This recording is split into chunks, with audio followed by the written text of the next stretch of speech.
Brilliance Audio presents The Russia Account by Stephen Coonts, performed by Eric G. Dove. "What's that noise?" Bill Lights whispered. I heard it too. We killed the miners' headlamps we wore on our heads and sat in the darkness listening. Tiny noises, like a mouse playing with something metal. Low, just barely audible.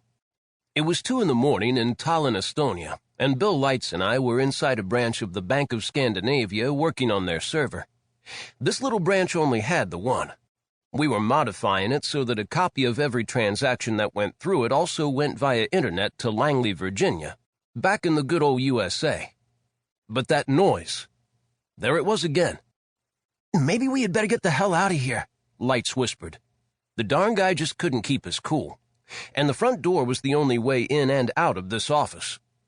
"Stay out of sight," I told him, and rose from my sitting position. Why these servers have to be mounted so low is a question that I'll never figure out. I stayed low and moved from the little equipment room where we had been working to the main part of the branch. It only had 4 small rooms and a toilet. One of the rooms was a little break room with a small refrigerator. The natural light in the room came from a light in the hallway through a frosted glass transom, and from 2 windows. This being Europe, the branch was on the first floor of a fairly new modern building only 2 blocks from the train station. In Europe, the first floor is the floor above the ground floor.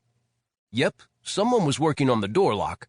If they managed to get in, they had about 10 seconds to punch in the code to the alarm panel on the wall near the door, so that it wouldn't wake the nearly dead at the local police station. We had used that code earlier when we entered, so the alarm was now off. Getting that code had been a trick, but that's another story. One I may include in my autobiography when I get around to writing it. Whoever was working on that lock just now didn't know the alarm was off. I wondered what their plan was, if they had one. Oh, of course they did. You don't just zip off to rob a bank without a plan. Still, 2 sets of trespassers inside one bank in the middle of the night was probably 1 set too many. They were working on the lock with something inserted in the keyhole, picking it. Open the door, run in and grab. Not the cash in the vault, which was locked as tight as Hillary's heart, but the server. These guys wanted the server.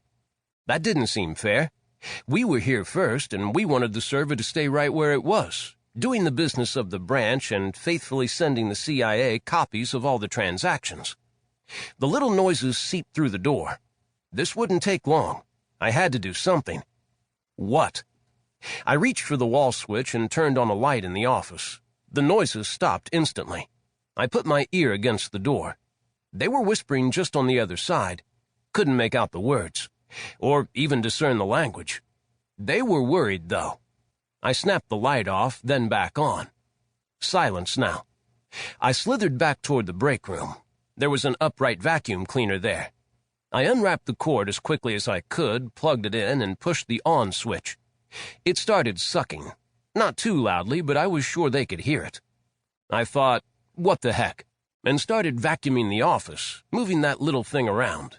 Bill Lights watched me from behind a counter. After 10 minutes, I turned the vacuum sweeper off and returned it to the break room. Wound up the cord. "Think they're gone?" Bill asked nervously. "They'd better be.